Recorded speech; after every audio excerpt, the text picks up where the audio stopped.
What's up, guys? Welcome back to the Double D Report. It's me and Dean. Obviously, we're going to be talking about our picks this week.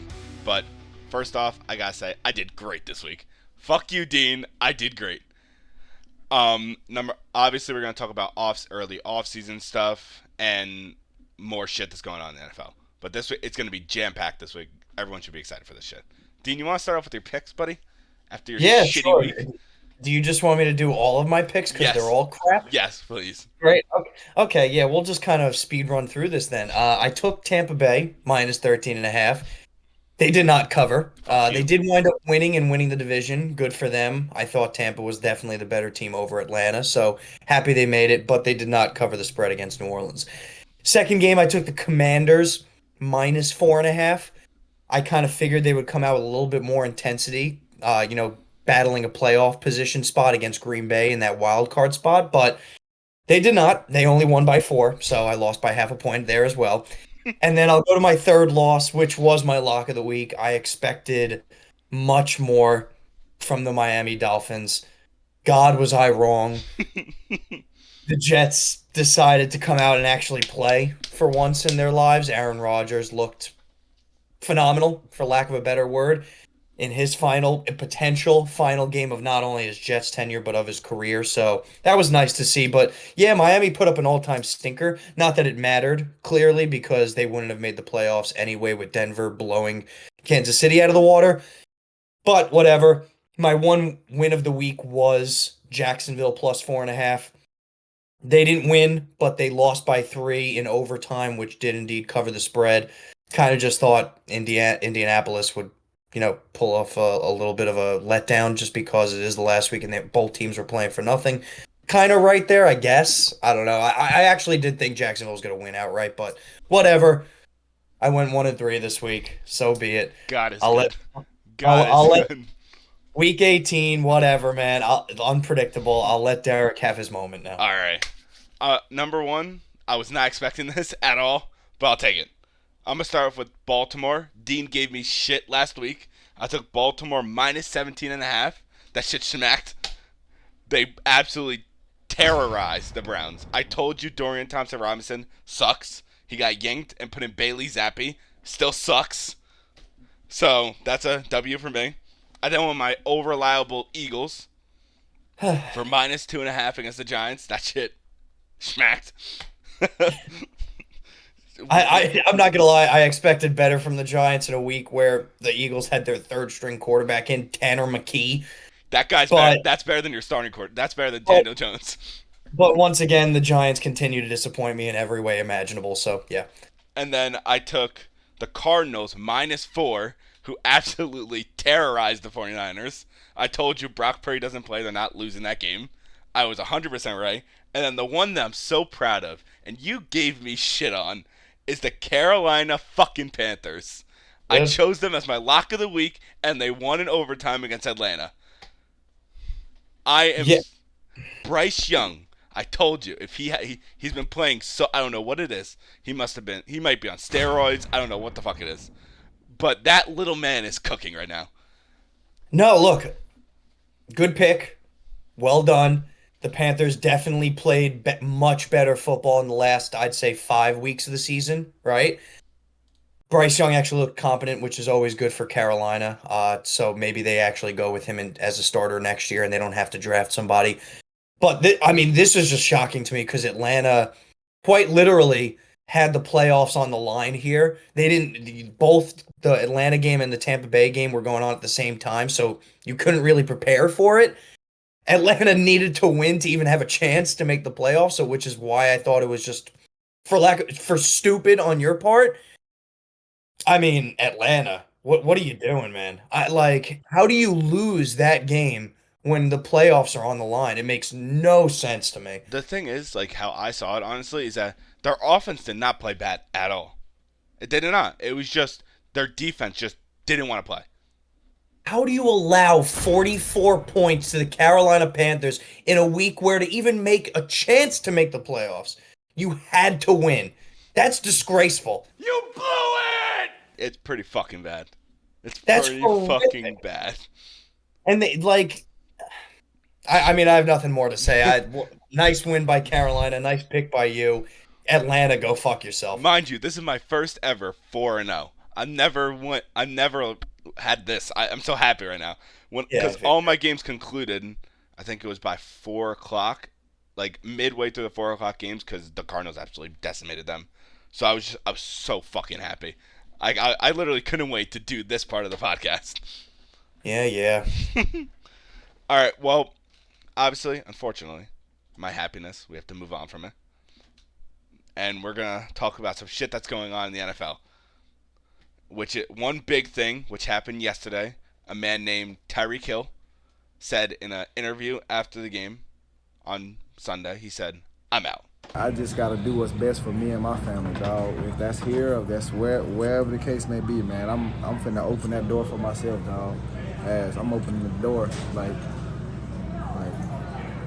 I'm out, bro. Pretty much that's what everyone's quoting. I'm out. What is your opinion on this, Dean? Well, they tried to clarify it. Apparently, Tyreek Hill and upper management had meetings after that comment on Sunday. They had meetings yesterday, and apparently he's not requesting for a trade outright. His comments were pretty daunting, to say the least. If you're a Dolphins fan, you're not being thrilled at the moment. I think more or less his frustrations have been, and he mentioned it. If you listen to the whole interview that he mentions it not being able to have a QB1 all year, right? And this has been an ongoing issue over the last few years with Tua, with his concussion problems. He seems to be injured and then miss 4, 5, 6 weeks of the year because of those concussion problems, because he's not at a liberty to rush those back where he can be back in a week or two. He has to go on full IR, as we saw this year, because of his problems.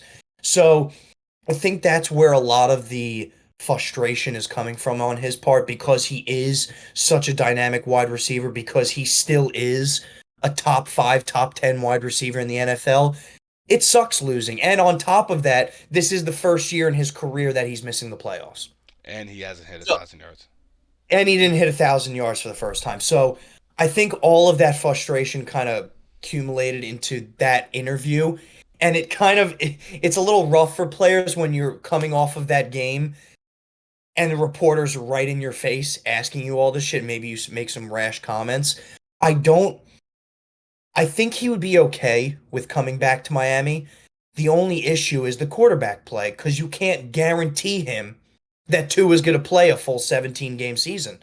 And I don't think anybody can guarantee that anymore with the amount of concussions that he's had. So the Dolphins have a big decision to make this offseason. While he didn't outright, want a trade, and apparently they had those conversations like I mentioned, I don't think it would be a horrible idea if you can get a haul for him to get him elsewhere this year, especially because there are a lot of teams in the NFL who could use such a dynamic wide receiver play like him.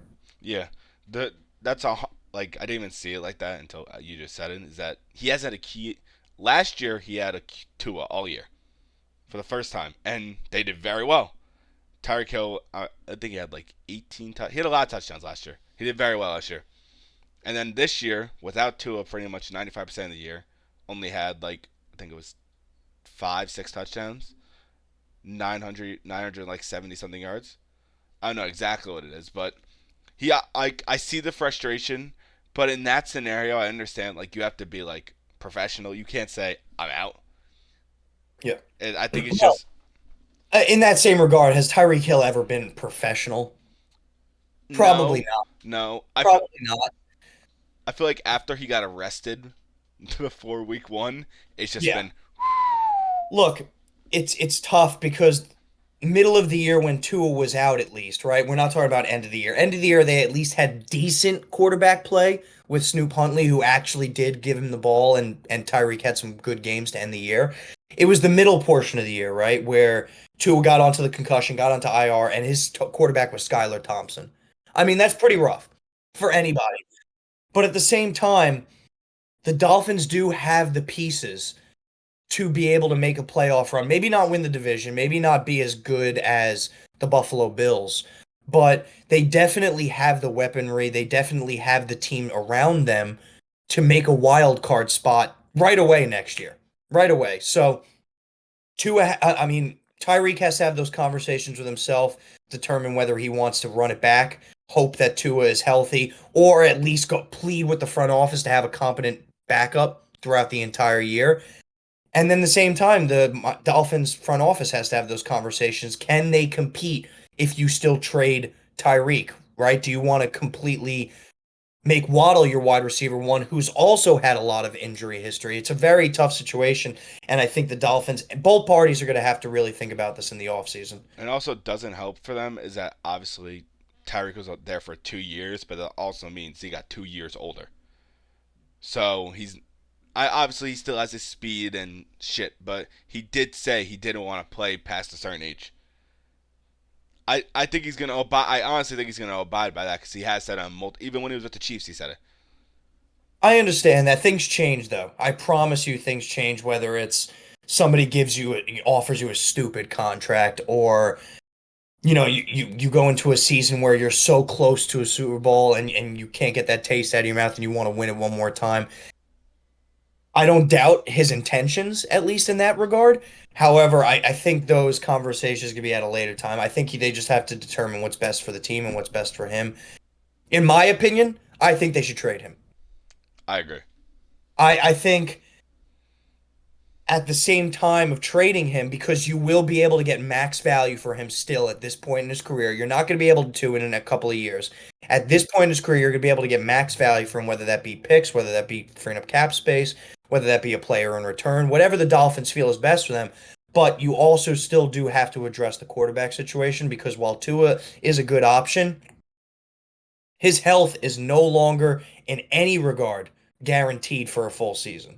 So I think Miami has to do a lot of soul searching on the offense in terms of that, but I think it would be in their best interest to trade him. Real quick, I just want to. What do you think would be the best fit for him to go to? I mean, it's tough to say because one, I haven't looked into it too deeply, being fully transparent, and there's still a lot of games going on. There's still a lot of off season left to go. We haven't even started the off season, quote unquote. Um, Definitely nobody within the division. I would say Buffalo, because that would just be a slam dunk for Buffalo, but there's no shot in hell Miami would ever trade him within the division. So that's probably out. I mean, as crazy as it sounds, you can look to a team like Denver, where an up and coming young quarterback like Bo Nix has already good one wide receiver in Sutton, but Sutton's more or less that type of guy who's the go up and get it type of receiver. Tyreek Hill can just completely blow that offense open. And I think it would help for a young quarterback. The thing, if I'm a team going after Tyreek, I think you want to have a young quarterback in position. I have a perfect fit for him. Absolutely Let's perfect hear fit. The Chargers. Chargers is interesting. New coaching. Obviously, still Ladd McConkey, who's a young wide receiver. They still have Quinn Johnson. They have a bunch of young players surrounding around that offense, and have throw in a veteran Tyreek Hill with Justin Herbert's arm. I think that would be a perfect fit for him. Also, I saw on like Instagram people are saying the Ravens. The Ravens will never do it because they will have to give up too much, and they're not going to do that. Who knows? Maybe you even get a Kansas City reunion. I'll kill myself. I mean, look, it's possible. And keep in mind, we've only talked about AFC teams here too, because there probably are the best fits there. But if they want to get rid of him completely, if Miami never wants to see him again, there are definitely some good NFC teams. Like one off the top of my mind right away, Green Bay. Oh God. Green Bay would be perfect because Christian Watson, for anybody who doesn't know, tore his ACL. He's going to be out for the rest of the year. Not only the rest of this year, but his beginning of next year is in doubt as well.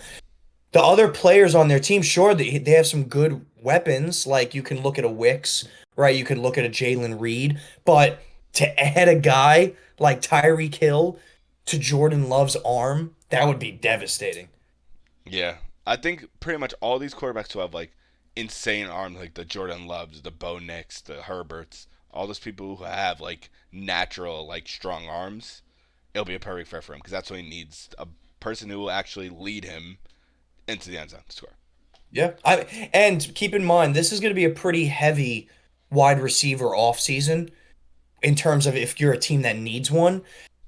Not to mention, trade targets also like a George Pickens who just seems to be not happy at all in Pittsburgh, but we could talk about that at another time. You got some good free agents like a DeAndre Hopkins if you want to go after it, some veterans, an Amari Cooper, whoever is not franchised by the Cincinnati Bengals, whether that's Jamar Chase or T. Higgins. So you do have some good options on in the playing field. It's just a matter of where these guys want to go and which teams need them. Yeah, yeah. Well, I want to segue a little bit to speak about more offseason stuff. I'm going to go to coaches who have been executed, I'd say.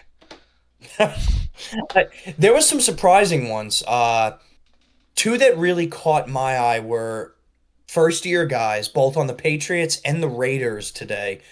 Antonio Pierce, that's the one that really shocked me because we've spoken about this the last 5-10 weeks where it's evident that week in and week out, sure, the results weren't there, right? But they played hard every single week for Antonio Pierce. Like you saw it, they put a lot of effort into it, and I felt it was just kind of wrong in a way to blame him for a team that one had absolutely no quarterback throughout the entire year, right? He was tasked with having a quarterback of Gardner Minshew and Aiden O'Connell. Yeah. Right? So at least put him into a position where you give him a second year where maybe you do get a quarterback. Maybe you do go and draft one of the top 3 guys in this league and try to build on top of that with Antonio Pierce. So that one kind of shocked me a lot. But yeah, I mean, is there any others that really got you? Jerod Mayo. Yeah. That one shocked me. And honestly, I think it shocked Robert Kraft even doing it. Because I don't know if you saw the interview to where he's like this, I feel bad for him. We put him in a bad situation, but I got to do what's best for the team and win a championship.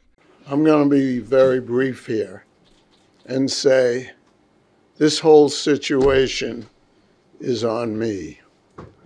I feel terrible for Jerod because I put him in an untenable situation.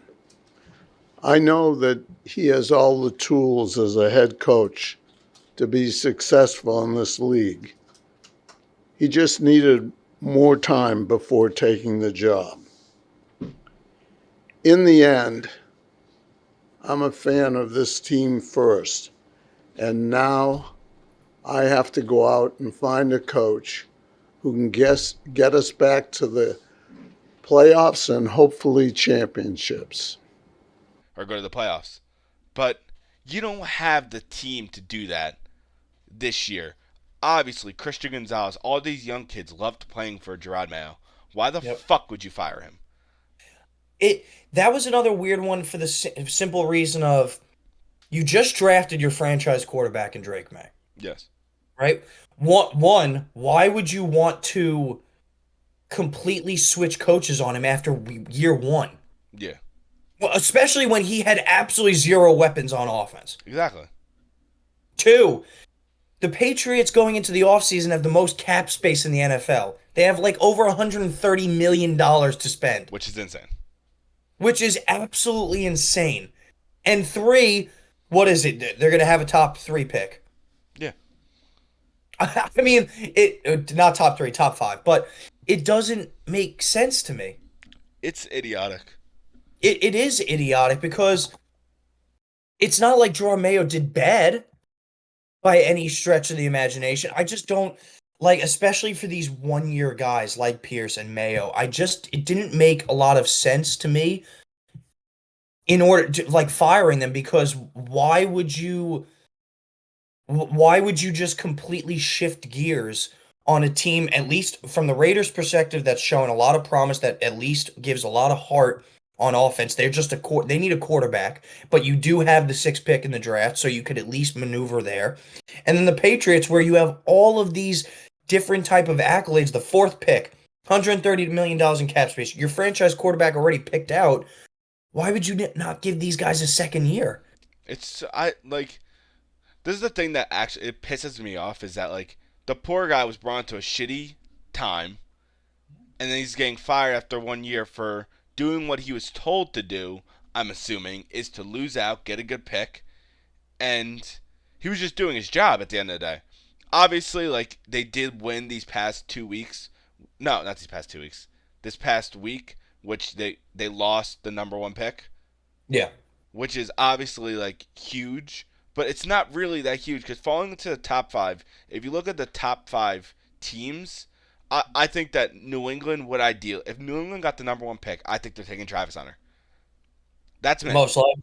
Yes. And I I think mean, the way it's stacked up too, Tennessee and Cleveland at 1-2, both of those teams are probably going to take a QB. exactly. So Giants at 3, you don't know who the fuck they're taking They at this should take a point. QB. They should, but if the top two are gone, they're not going to reach. So Fair. then the Giants may take Travis Hunter. Yeah. It's it's a tough position. The only thing that I could see with these owners and what they're looking at is the coaching pool in the offseason is pretty good. Yeah. Right? So you have Vrabel, who's probably the number one target for a lot of teams. You have Rex Ryan, who has been linked quite a bit to the Jets, to his old team. You have Gruden for a lot of these teams who would probably still come back for the right opportunity. hmm And then you have a ton of offensive and defensive coordinators throughout the league who have definitely earned their way to a shot at an interview. I mean, so I get it. Maybe these teams just want some more veteran leadership at the helm. I can get it from a Patriots perspective, especially with all the cap space and a franchise quarterback. The Raiders made no sense to me. Yeah. That one confused the hell out of me, and I hope because he deserved it, Antonio Pierce should definitely be getting a defensive coordinator job somewhere out there. Dude, I feel bad. Honestly, I feel bad. If there's one player I feel bad for, it's Max Crosby. That man put it. He's like this. I want to play with this coach. I want him to be our coach, and then fired after 1 year. Maybe Max Crosby forces his way out. I can imagine. I wouldn't be surprised if I see a Max If, Crosby if you're, reverse trade. if you're the Raiders, do you package your sixth overall pick and Max Crosby to move up to 1 or 2? I think that's over. I think that's too much to get to number 1 or 2. I think you could just give a bunch of picks to move up to 1 or 2. I mean, yes, but at the same time, what if you don't want to give up your picks? Max Crosby would be perfect. Yeah, it's honestly like let's think about it. What pick are the Raiders? The Raiders are 6. Like, Tennessee, sure, they need a quarterback, right? Because Will Levis is probably not their guy.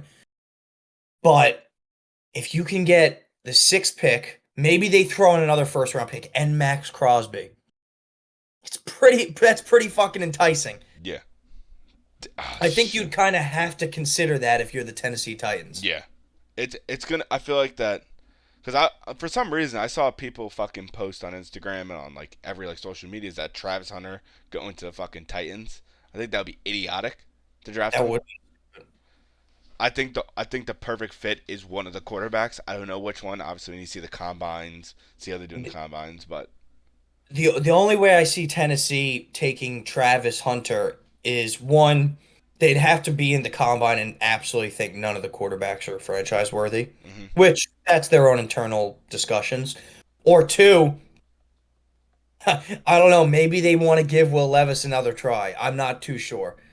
But he didn't really show much this year to really warrant that. with Ridley on that team, Yeah, so it's tough.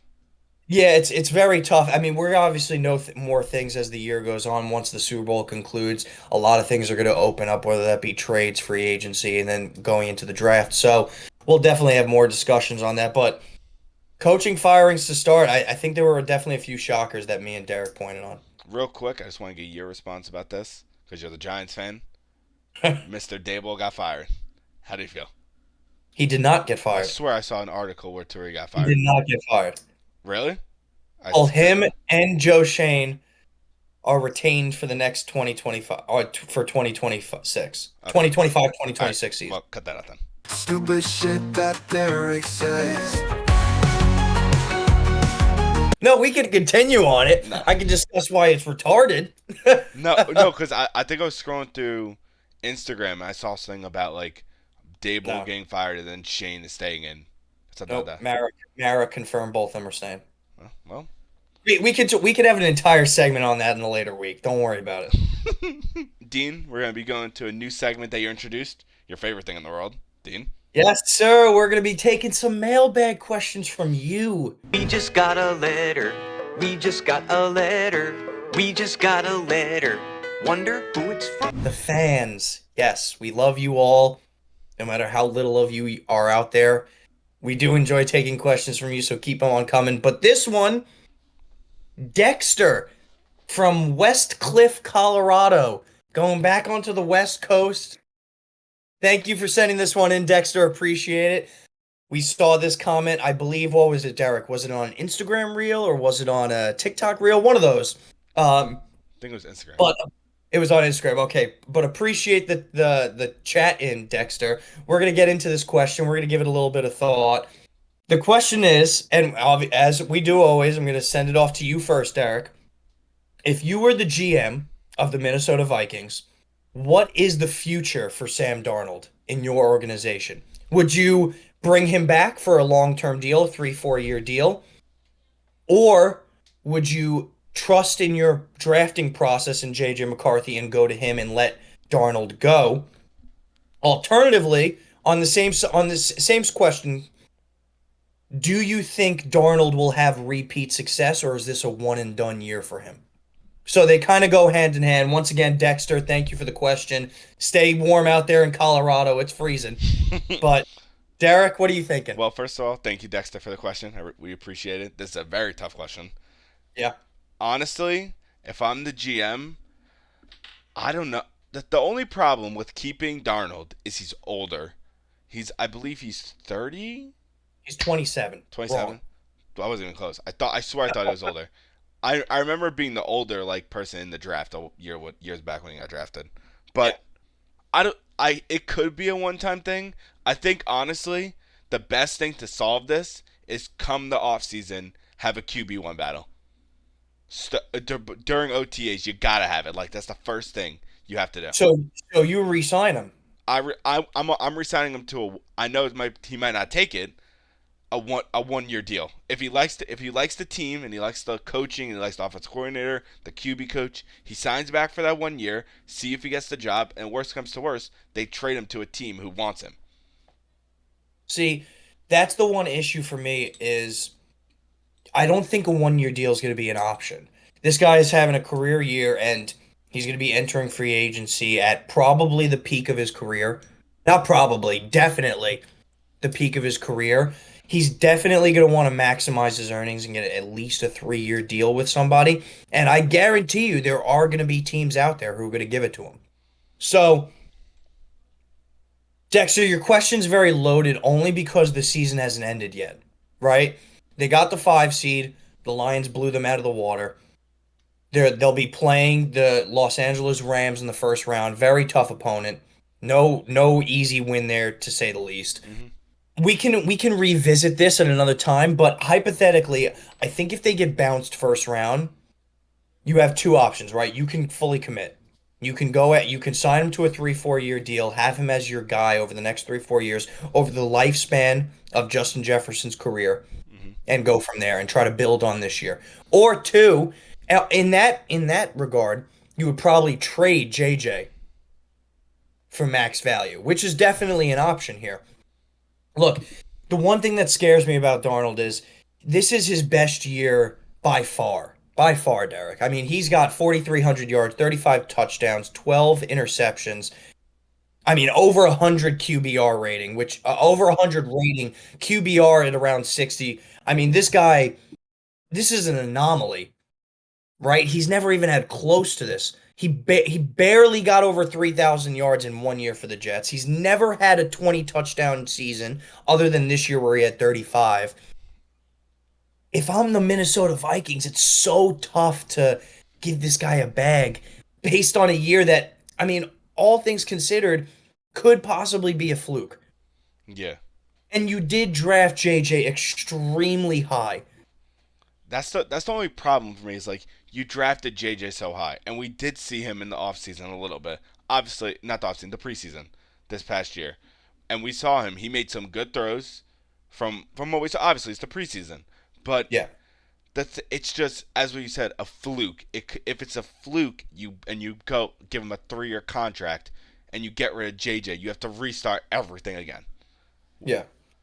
Because at the same time, yes, I agree. If you sign him to a long-term deal, that idea of a QB battle in preseason is kind of out the window, Yeah.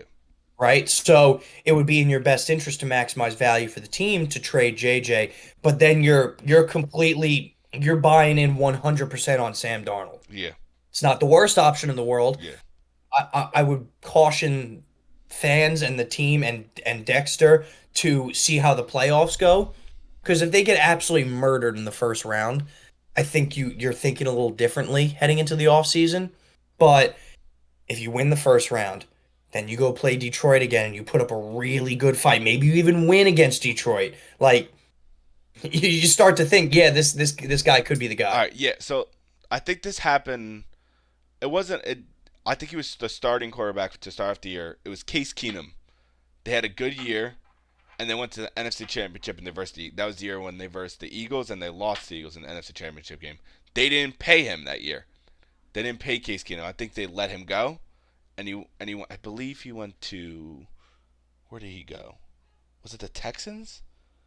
It was either the Texans or maybe the Titans. The Texans or the Titans? One of those teams. Nope. Yeah. But they made a smart decision, and overall they got later on they got Jay Jettas, and that's how their team like went boom boom boom and built from there. And they actually upgraded when they got Kirk. Exactly. So they could be, they could their G. I'm not saying their GM is smart. He's not a dumbass. Yeah. I think he will make the right decision, no matter what it is. But in my opinion, I feel like the only way to truly find out is actually this is what I would do. I Oh, let's hear this shit. It's actually not crazy. I would franchise tag Sam Darnold, Okay. which is I believe the quarterback minimum is it's a pretty hefty amount. The quarterback is probably around 30 million. It's $30 million, but I don't think the Vikings have that much cap. Like they don't have that much debt. It's not. I think they have a good amount of cap to where they could bite that. They franchise tag him for the $30 million. Do the QB battle with JJ. He wins the QB battle. He gets the extension. So I did just look into it. A franchise tag for a quarterback projected in 2025 is $41 million, God damn! which is pretty insane. And you can go that route. You definitely can. You're kind of running it back with the same team then. You're kind of forfeiting any type of upgrades, at least when it comes to projected cap space and free agent market, because like you said, Minnesota really doesn't have much. Yeah. I just think you got to trust in your process. I think the smart move here is to let him go and go full on in JJ. And I think that's what they're going to wind up doing, if you want my opinion. I think this is the only problem though. Is like obviously we haven't seen JJ. Like if JJ already had like his first year, then we could judge it off of that and the Sam Darnold JJ. But it's like you're risking. You just went. Well, they went 14-3. Yeah. And if you get rid of Sam Darnold and get JJ in the next season, you go 7-10. It's pretty detrimental. Of course it is. And it would always be a loss because you're trying to maximize J. Jeff's career. But at the same time, there's been situations in the past where, a quarterback sitting his first year, I get it's injury, but it's not the worst thing in the world. He's still been on the sideline almost every week, still learning every week. It's not the worst thing in the world. Look, I just think that if you drafted JJ that high, it would be kind of stupid to put a guy who you kind of just took a flyer on over him. That's just my opinion. I think you can definitely build off of JJ if the GM really believed in him, which he did. You go with that end. Yeah, I think overall, Dexter, that's a great question. It is a tough question because this season isn't over yet. Yeah. As soon as the season gets concluded, I think we could give a better answer for this, and we will. Obviously, as soon as the off season starts, we'll start talking about what teams should do with their players and stuff. Yep. But Dexter, thank you for the question. Thank you, Dexter. Appreciate it. And I have a question for you, Dean. Oh boy, here we go. So, over these past couple of days, I've been going through TikTok comments and I've been going through YouTube comments, all the comments, as I should be doing. Well, So, I was going through one of the comments, and you are getting, I'd say, shit. okay. And me. One of them is both you and me. Would you consider the Buffalo Bills a New York team? Yes. Because I believe it was 2 weeks ago, we didn't say Buffalo. No, we didn't because they're not a metropolitan New York team. Right? So, oh geez, here we go. Look, I don't even have my tequila on me, man. Christ. Look, Buffalo is a New York team. They reside in upstate New York. They play in New York. They probably play in colder New York than the Giants or Jets could ever play in. But they're not a metropolitan New York team. Right? It's the same question, if same exact situation, where if you look on the hockey side of things, are the Buffalo Sabres a New York team? Yes, but no. Right? It's the same situation. You can call Buffalo all you want a New York team because they are. They play in New York, they reside in New York, but they are not a New York metropolitan team. When we talk New York, we're talking New York City. And I think there's a pretty clear distinction there. So you know what? Whoever's commenting all this shit, go fuck yourself because it's a pretty self-explanatory thing. And you're also getting this one is actually I'm kind of on their side. When you did say your teams, you did say the New Jersey Devils. That is a New Jersey team. Technically, it's not a New York team. You're kidding, right? Well, I get where people are coming They're a from. New York metropolitan team. It's on the up and up, Dean. Because when you look at the team, like obviously the New York Jets and the New York Giants, those are undisputed teams. The New York Mets and the New York Islanders, the New York Rangers, the New York Knicks, the New York Yankees, undisputed teams. You then said the New Jersey Devils. Yeah. I understand like that. It's Well, like they're like okay, if you don't classify New Jersey as a New York team, what do you classify them as? There's no New Jersey teams, Derek. I guess, but I no. When the Nets were the New Jersey Nets, they were classified in the New York metropolitan teams. I guess it's based off interpret like when you say it like the Buffalo Bills, you don't think of them as like a New York team. You get what I'm saying? It's based off interpretation. Well, you and these people in the comments would have nothing better to do than to argue whether New Jersey is part of the New York metropolitan area. Dean, I promise you, this was a big thing. Well, they're stupid. And also people weren't giving us shit for not like the New York Liberty for not giving. Oh, Christ Almighty! Here we go. Look, I am not shitting on the WNBA at all. I actually had them as one of my ballers of the week in one of the first couple of weeks, all right? So I don't want to hear it, but they are not part of the core four sports. We were talking part of the core four sports. What next? You want me to include NYFC into this? Yeah, someone did say something about that. It's like, Jesus Christ. People who are commenting, get out of the house, go for a walk. Jesus Christ. But I had to. I'm sorry, it's bullshit.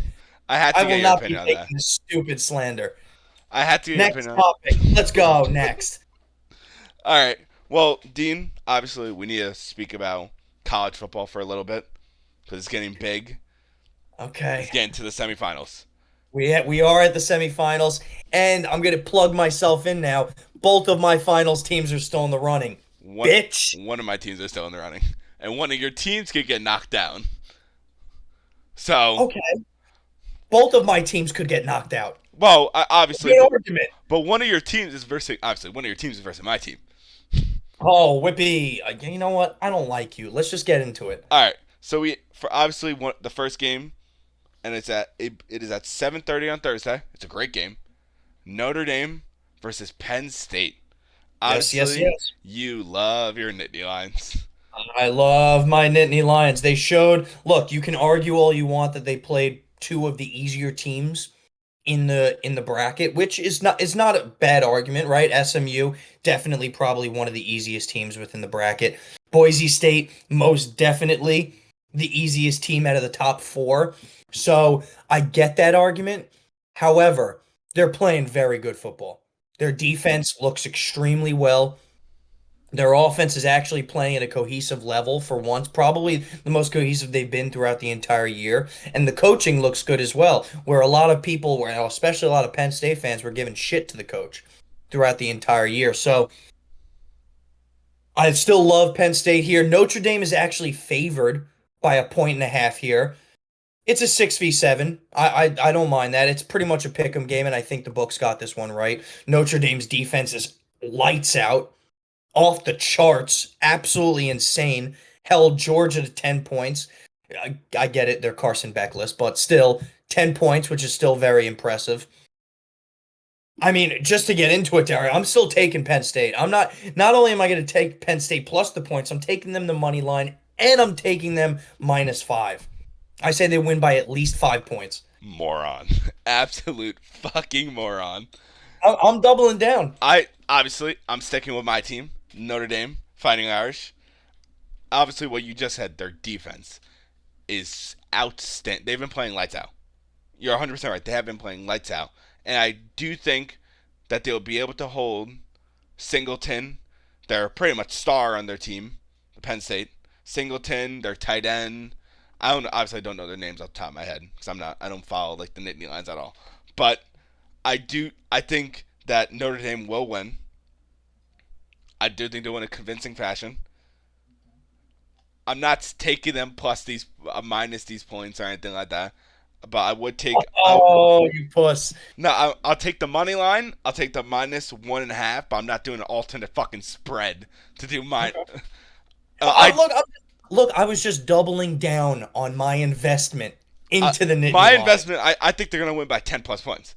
Wow, that's just so inaccurate. Look, these two teams have very good defensive fronts. They really do, right? Both of them have been playing extremely well, particularly the last two games. You have two actually really good quarterback plays at the moment in Alar and Leonard, so I think that's going to be something to look out for as well.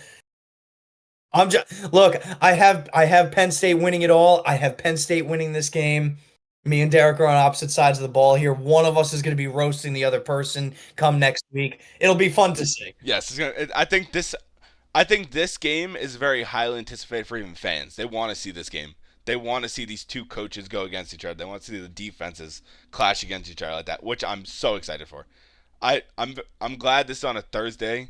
Obviously, this week is full of a bunch of sports. Thursday football, Friday football, Saturday football, Sunday football, Monday football. It's great to fucking say. It is.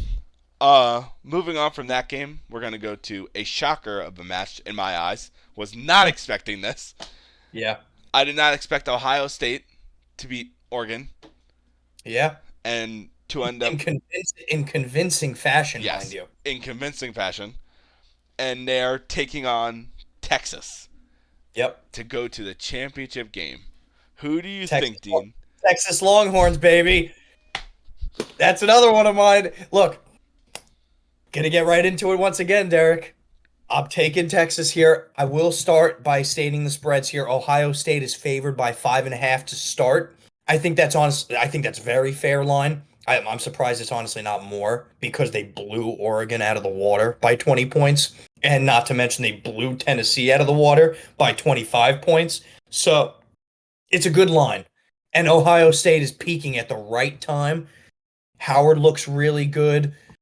Smith on the receiving core, he's one of the, if not the best receivers in college football right now, and he's showing it on Ohio State. I'm a little worried with Ewers still because he hasn't been playing great by any means. We did say that as a factor to start the college football playoffs where we were kind of worried about him because he's been playing mediocre. He hasn't really been proving otherwise that he's still mediocre. At the same time, it doesn't fit my agenda whatsoever.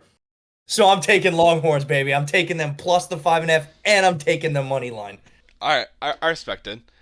I know, like, I want to go with you, but I'm not gonna go with you. I do love Texas because my favorite player on Texas is the backup quarterback Arch Manning. I think we both love him. Yep. But I don't see Ohio State stopping. Ryan Day, their coach, that man is a different breed. What I saw him do to the number one ranked team on national television was obscene. I was not expecting that at all. I don't see them stopping. I see them winning this game with an alternate spread. Throwing a little alternate spread in this bitch. I'm taking the money line, and I'm taking Ohio State minus 10. Oh boy, oh boy. Wow, so 3 straight blowouts for Ohio State you're predicting. Yes, I do. I think they're gonna blow them out. If that, because how I see it is this, is that obviously Georgia, who Texas, not Texas, fucking who am I? Not Georgia, Oregon. Yeah, Oregon. Oregon, who Ohio State just versed. They have a great defense. We have said this in the past, and they just couldn't be stopped. Jabari Smith could not be guarded by anyone on that team. Even their other wide receivers, their tight end, they ran the ball well. Just they're firing on all cylinders in general. I don't see. Obviously, you've been saying Ewers has been struggling. If he starts off the game slow, I don't see them winning that game. Okay. Look, but we've said this the last 3 weeks. Yeah, but you got to think about it. Like, I don't know. Like, You're looking for a course correction, and I get it. You're looking for a deviation to the mean where, he's been outperforming a little bit, so he's got to come down, right? yeah. Not when the adrenaline's pumping, baby. Not when you're into the semifinals of the college football playoff, right? This is boom or bust. He's made it here. The final 4 teams, they've made it here for a reason. Yeah. I don't see a blowout happening, and I think if the game's close, I think Texas wins. I don't think so. I don't think. Now I have a question for you. This is like going off of the Texas quarterback, Mr. Ewers. Do you think if he has a bad game in this big game, it affects his draft? You didn't even let me finish the question, but all right, I got the answer. Nope. I don't think anything what he does from here on out is going to affect his draft. He's not going in the first round. Just based on his play throughout the year, he was there in the beginning of the year. People thought he was going to be the number one guy going into the draft. He proved throughout the year that he's more or less mediocre, and he's got a lot of work to do. Mm-hmm. I don't think what he does in any of these rounds matters. Yeah. I think it could matter between maybe a second and third round pick, third and fourth round pick, but nothing that he does, in my opinion, will get him into the first round. All right, that's fair. So sticking on this topic really quick, Derek, I know we spoke, it was either last week or the week previous that we were discussing whether or not the 12-team playoff was a failure or not, right? Because of all the first-round blowouts. And I think, and you tell me if I'm wrong, I wanted a happy discussion here. I think this past week proved that the 12-team playoff worked. Because I don't think anybody was expecting this. All 4 of the top seeds, who all had byes, who all didn't play in the who all didn't play, got eliminated. Right? So I want to know your opinion. I think this helped the case tremendously. I think I loved the parity of the teams that beat them, right? You had the 5, 6, 7, and 8 all beat the 1, 2, 3, and 4, which I think is pretty cool. I think it just shows that there is a lot more competitive nature in this, especially if it was just a 4-team playoff. Maybe then the real champion wouldn't have been crowned, and now we're actually seeing it. Yeah. I think you're 100% right by saying that it fit well, because seeing the top 4 teams, the Boise State, the Arizona State, the Georgia, the Oregon, all those teams being knocked out by the teams that are left, the Texas, Ohio State, Notre Dame, and Penn State. It's showing that these are the best teams that are fighting for the top, that are fighting for the championship. By having the 4 teams, it's like, it's pretty much those top 4 teams who had good scheduling are versing each other, winning, and then they determine the championship. You know what I mean? Yeah, no, look, think about it. If it was still the 14 playoff, Penn State wouldn't be having a chance right now. Notre Dame would not be having a chance right now. Ohio State, who is just completely blown up on the scene right now, would not have had a chance at all. And they blew out the 1 seed in Oregon. So I think this is a really good thing for the college football playoff. It just happens to be so in the first year that this bracket has been implemented. But I love to see it. I think it's a great thing. And hopefully we get a really good semifinal round. I'm very excited for this. I think the semifinal round, from how like it got built up, couldn't be any better than what it is. Yep. I think it's perfect, and please God, NCAA, don't fuck this up and keep it in. Don't fuck this up. All right. Yes. Well, unfortunately, we have to move away from college football, which we both are starting to really like. And I gotta ask you not a hard hitting question, but it's a question to determine conclude the regular season. Okay. I want to hear an NFL team that shocked you in a good way and shocked you in a bad way on how they did this season. Yep. Okay. So I'm going to start with the bad way. I think the team that shocked me in the bad way was the San Francisco 49ers.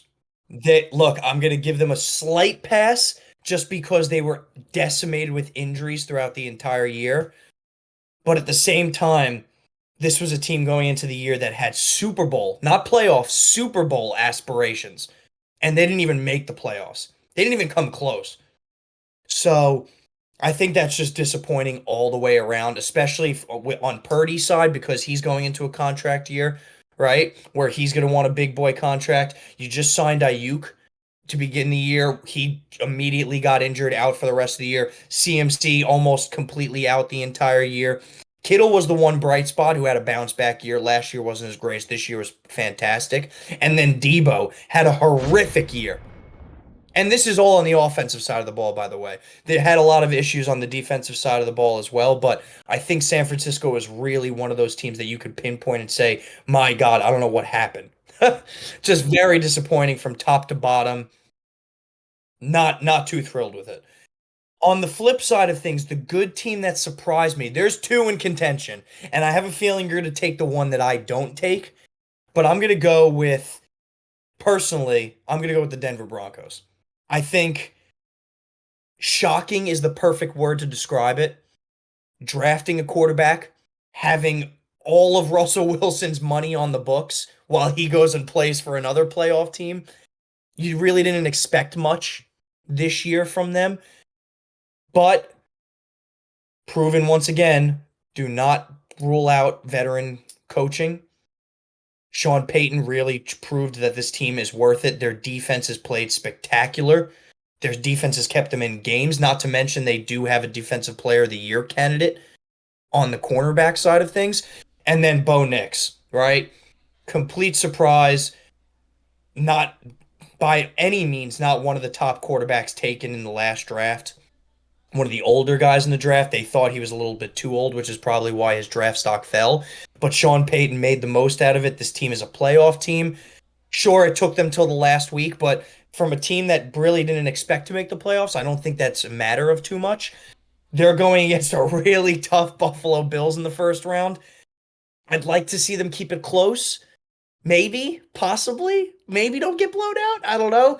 But I'm very impressed with how they did. I'm very impressed with Bo Nix being an offensive rookie of the year candidate. I'm very impressed with Sean Payton making the most out of this team. I think they have some things to build on following this year.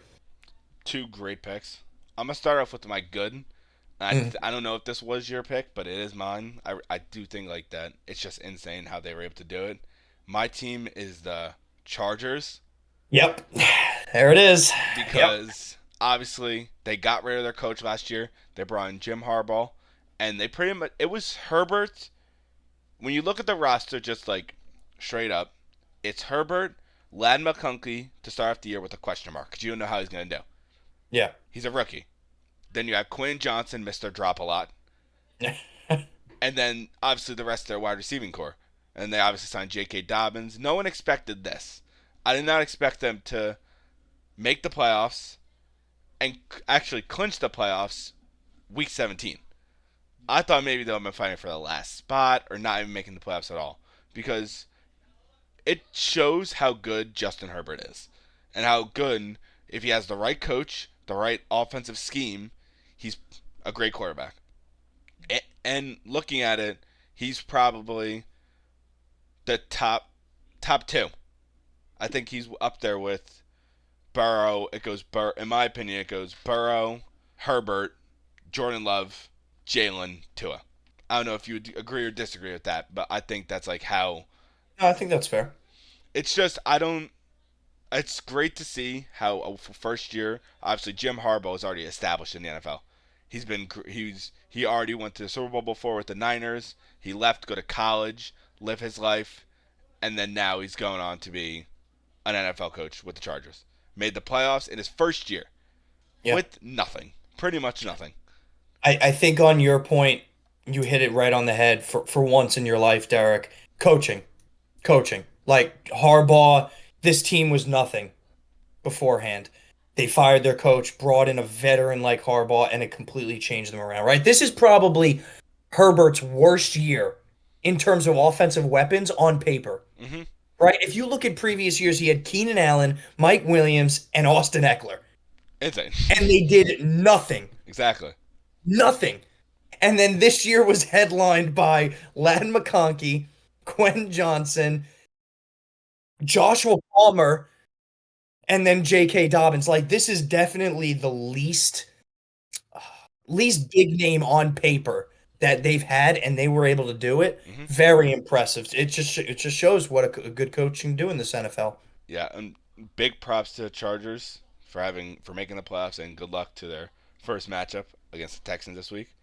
Yep. But I'm going to move on to the team that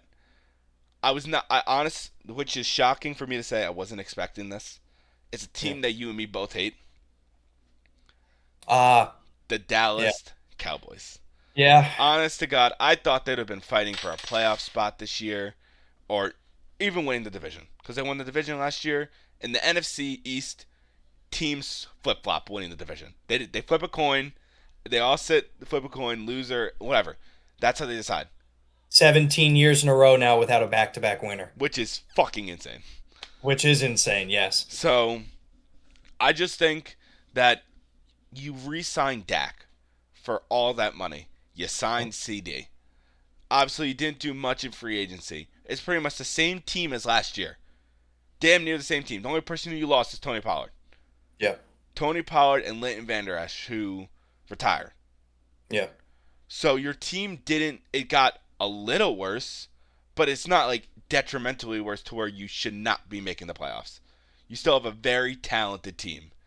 I'm just so baffled and shocked on how they didn't make the playoffs. Don't get me wrong, I'm happy as pig shit. I fucking hate the Cowboys. But they definitely had, in my eyes, one of the most disappointing seasons out of all the NFL teams. No, I agree. I think clearly during the year, it went all downhill when Dak got injured. I mean, that was a pretty obvious one.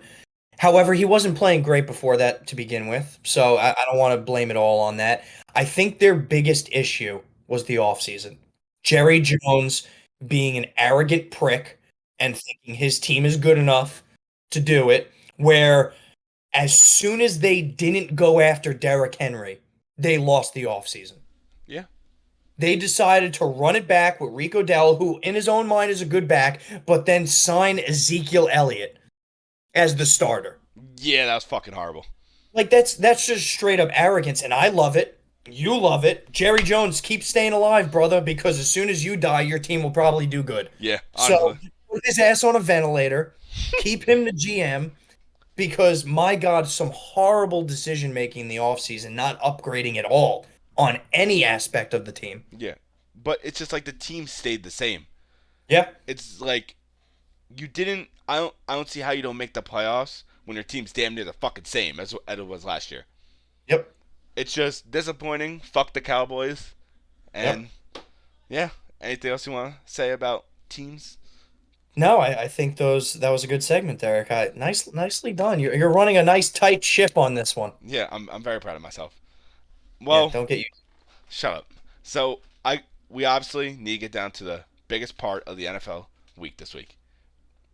The NFL Wildcard. Yep. But first, we have to say real quick, our predictions on who's going to be in the Super Bowl. Do you want to start us off? I'm waiting for you to. I'm waiting for you to start off. Oh, you cheeky little bastard, you. Okay, so it's kind of stupid, but I'm gonna go chalk. I'm gonna go Lions versus Chiefs. I think we're in for a phenomenal offensive-minded Super Bowl. I think two great offensive schemes are gonna go at it. Patrick Mahomes going for the three-peat. The Lions going for the amazing season to finish it all off. Uh, it's boring, yes, and I apologize for not being a little bit more, bold in my statement. I just think these two teams in their respective conferences are definitely they earned the one seed for a reason, and I think in my eyes, there's only one team in each conference who could even fend for them that Super Bowl spot, being the Bills in the AFC, in my opinion, and being the Eagles in the NFC, in my opinion. But I think they beat both of them. So that's going to be my prediction. I know it's not as sexy as people would like. I'm going to go chalk. I'm going to go the 2-1 seeds. Hell of an offensive Super Bowl. And to base it even more, because I know you're going to ask, I'm going to give it to the Kansas City Chiefs going for the three-peat. Oh. Yeah. Yep. Okay. I'm going to pretend like that won't happen. Please, God, don't happen. Yeah. But mine is, I'm going to go with my AFC, who I think is going to take the AFC. It's going to be very shocking. Okay. I think it's their year. I don't know what it is. I just see it happening.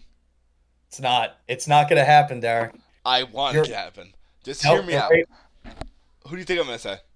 I think you're going to say the Ravens. I'm saying the Ravens. Yeah. The thing is like, if you look at last year and this year, obviously last year the Ravens had a better record. They were the one seed. The Chiefs had to go to Baltimore to play them. Yeah. But Lamar had an astronomically better year he had this year than last year. He's a better Lamar. Now I think this is the year to where they go to the Super Bowl. Okay. Look, I'm not commenting. This is your prediction. Do I think that they will win? No, because of the team they're going against in the NFC. The team that they're going against in the NFC, with David Montgomery coming back in the divisional round to bring back Sonic and Knuckles, is the Detroit Lions. I don't see a team in the NFC stopping them. Not the Eagles, not the Vikings.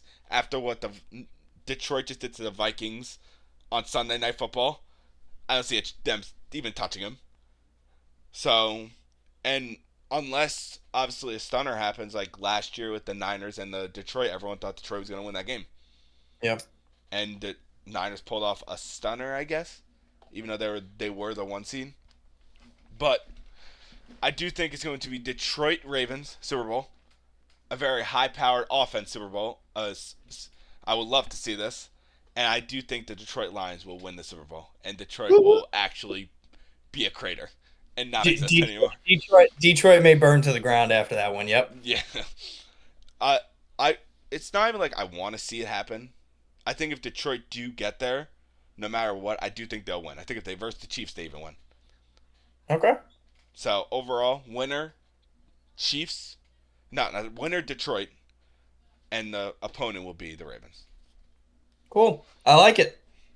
Please God happen. Please God happen. We're gonna find out, but segueing from that, to Derek's point, we have to go into our picks, right? So we're gonna do it a little bit different this week because it is the playoffs.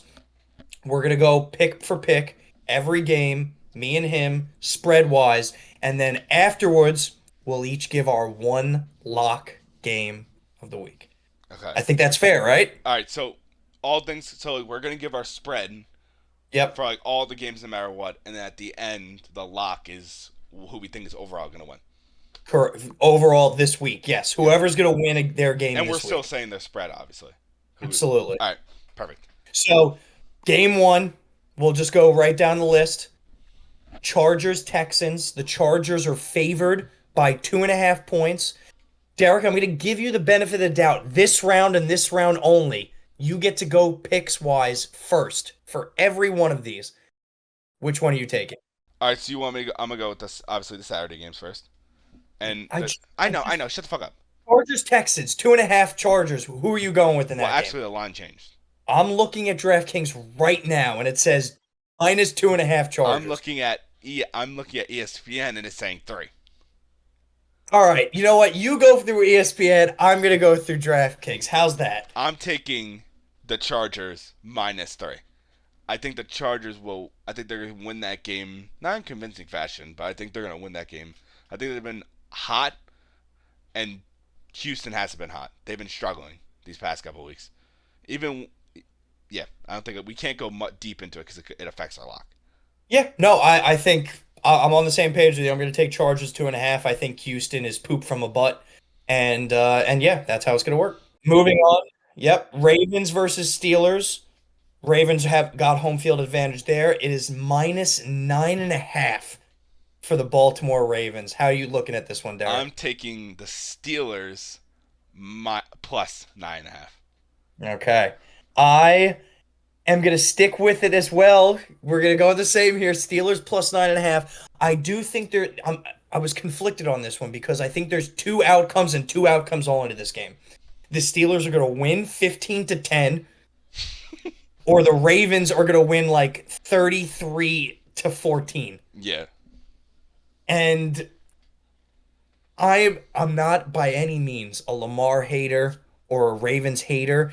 I need to see it in the playoffs before I can believe it. All right, that's fair. That's fair. So I'm gonna go the Steelers with you, the +9.5. All right. Moving on. Moving on. Yeah. Yep. Moving We on. will go into the game. First one of the Sunday games.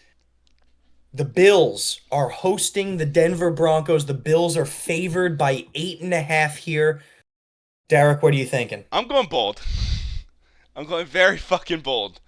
I think I'm taking the Broncos Okay. plus the points. Okay. This will be our first Indifferent one. indifference. I'm gonna take the Bills -8.5. I think I spoke about this earlier. I think the Broncos have had a hell of a year. All respect to Knicks, all respect to Peyton. They're going against an absolute monster in Buffalo. I don't see the Broncos even having a I hope it chance here. snows. I want to see a snow game. That would be nice. Broncos Buffalo snow game. That would be nice to say. Next game I want you to go, and I need you to go first. Okay. It is it is the 4:30 game on Sunday. It's the Eagles hosting the Green Bay Packers. The line's a little close. The Eagles are only favored by 4.5 here. It's going to be a good game, for sure. However, I'm going to take the Eagles -4.5. I think they win pretty handedly here. Look, Green Bay just lost their number one receiver. Jordan Love's a little banged up. Couple of losses back to back to end the year for Green Bay. I think the Eagles are just the better team here, and they're going to win -4.5. I think the exact same. Just the only problem is for me is motherfucking Jalen Hurts hasn't been cleared from concussion protocol. I know, which is scary. So, for that sake, I'm taking the Packers plus the 4.5. Wow. You have no faith. No. Derek. Listen to me. I'm gonna because they're not. I'm being honest. They're not gonna be my lock. I do think the Eagles are gonna win, but I think it's gonna be by. I think they're gonna win by a field goal. I don't think it's gonna be them winning by 7 or anything like that. Okay, that's fine. I will say this. If you think in any way, shape, or form Jalen Hurts is not playing in this game, you're on crack. Dude, I'm They fearing are it. gonna they are gonna pump him with every drug known to man. They don't care if he turns into a vegetable. He's gonna be out there. Dude, he's gonna turn into his fucking brother too. He's gonna be fucking. Oh my god. Maybe. Dude, I hope if he plays, then I think it'll be different. But as of now, Too bad. You already took Packers. yeah, I know. We're gonna go into the last game, the Sunday night game. Tampa Bay, they earned their way into an NFC South division title. They will be hosting the Washington Commanders. The Buccaneers here are favored to start -3. Derek, what are you thinking here? I'm taking the Commanders +3. Wow. I think that the Commanders are honestly just gonna. I think they are the better team with Jalen Daniels playing actually with their whole offense being healthy and all that's going into this week, I think they would just win that game outright. Cool. Interesting pick. I'm going to go the complete opposite end of it. I'm going Tampa Bay -3. Tampa Bay didn't look great the last couple of weeks, but they still found a way to win. Tampa Bay is historically quite good in the playoffs. And God, oh God, do I want a Tampa Bay Eagles matchup. I'll kill myself. So I'll kill myself. this is what I'm rooting for.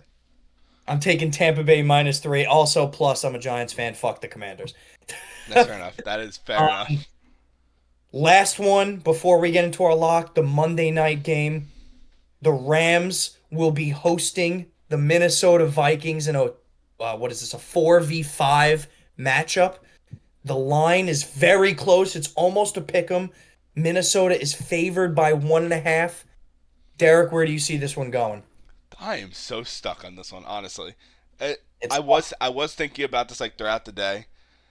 I honestly think the Viking. I think I'm gonna take the Vikings -1.5. I do think they will win that game. They have been playing very well, but the Rams can just pull off a stunner. Their coach Sean McVay is just a different breed, so it's hard. I think this is probably the hardest pick for me this week, in my opinion. Fair enough. I am going to go the opposite end of it. I'm going to go the Rams +1.5. Not only do I think they cover, I actually think they win outright. I think a lot of the Vikings fans will be answered here on their decision whether or not to retain Sam Darnold. I think after this game it's going to be quite clear. I think the Rams win this one outright. I think with McVay and Stafford and their veteran leadership, I think they're gonna beat the Vikings. Yeah, I think this is my favorite game of the week. My favorite is a Monday game. I think it's my favorite out of all the games. Oh, it's on Monday night for a reason, sir. Yep. But that being said, The lock. time to get into our lock, baby. Derek, would you like to do the honors? Yes, I will go first. My lock of the week. I don't know if I'm taking yours. My lock of the week is the Chargers. Okay. I think the Chargers are gonna absolutely stomp on the Texans. Honestly. I like it. So that's what I think I think I have the best matchup this week too, even though it is the 3 versus 6. So. Yeah. Okay. No, fair enough. I am going to go with one that I'm not too fond of, Okay. but I have to because I truly believe it. Please say. I am going to go with the Philadelphia Eagles as my lock. Yes. I just look, they're the better team. For all the things that I mentioned earlier, Green Bay lost the number 1 wide receiver. Jordan Love's a little banged up. It'll be in Philadelphia. Jalen Hurts will be playing in this game, I promise you. I don't see Green Bay pulling this one off at all. I think this is a pretty easy matchup. Not an easy matchup, but I think it's going to be an easy win for the Philadelphia Eagles. I hope so. Honest to God, I hope so. What you're saying, I hope it actually happens. This week I'm fearing, honestly. We'll see. It's going to be a good slate no matter what. Yep. All right. Well, that concludes our NFL wildcard round prediction and obviously our NFL playoff prediction. And now we're going to move into Dean's absolute favorite segment. Dean? Baller of the week. Yeah, it didn't fucking count. I barely heard it, but we'll just input the actual one. It's fine. You'll get it next time. I heard baller, and that's it. But this week... Yep. Derek, you could start us off. Try not to pick something stupid, but I know that's hard for you. It's pretty hard, but this one's not stupid. Okay. So, my baller of the week is staying in the NFL realm, and it's going to be Mike Evans. I feel like that Mike Evans is a very underappreciated, by fans. He's not that appreciated as much as he should be. 11 straight seasons with 1,000 yards. This season to where he missed multiple amount of games, to where everyone was questioning if he still was going to be able to do it. But Todd Bowles, the good coach that he is, with around 26 seconds left, they put him in. They ran an 8-yard route, and he got his yards. And he had 1,004 yards, 74 receptions, which is insane for 11 straight seasons of consistency of 1,000 yards. He hasn't. The last time he didn't have 1,000 yards was his first year playing football, which was his senior year of high school. Yeah. No, look, great wide receiver, tying Jerry Rice's record. Also, you forgot to mention $3 million clinched for him as Yeah. well with that 1,000 yards, which ain't too shabby. Yeah, it's pretty I'm good. not sure if you saw his post game interview. They asked him how he's going to celebrate. He said he was Casino. going to take his family to the casino. Yeah. My man. Respect. That's how I would. Yeah, that's how I would celebrate. So good for him. Nice ball of the week, Derek. Actually, a good one. I give you. Thank you. Okay. Thank you. I am going to stay in the sports world. You can consider it sports. Oh, God. It's not a person. Oh, God. It's a company. I think I know. My what it ball of the week is going to be the WWE for moving their longtime platform of Monday Night Raw, which has always been on cable television, which is, by the way, the longest standing weekly cable running television show of all time. I think they're going on 36 plus years now. is. Yes, very long time. They have moved it over to Netflix, which is a huge win for both Netflix and for the WWE. This allows the WWE to be more globalized because Netflix, as people know, is a global platform. And not to mention, they'll have their restrictions eased a little bit on Netflix, so we may get back to some of the stuff that maybe me and Derek or even previous generations saw as kids. A little bit more vulgar, a little bit more, what's the word I'm looking for? Explicit?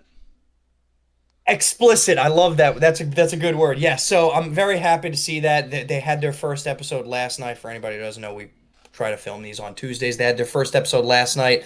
It is the beginning of John Cena's farewell tour, which I had him as a ball of the week previously. They brought out some massive stars. Hulk Hogan, The Undertaker, had some really good matchups. Really good to see the WWE advancing their stuff. Triple H running the show to perfection. Good for him. Good for the WWE. Good for all WWE fans out there. Good for kids out there, honestly, who are looking to get into wrestling as we were when we were young. So nice to see, but that is my ball of the week. I really like that one because obviously I grew up watching WWE. Yep. So, and also I find it cool how what they did with Netflix is that they put even old shows, like even old like Raw events that happened, they put it on the Netflix to where like you could see that. I find that very cool and a big change for WWE, but it's going to be a very good change, I think. Yeah, agreed.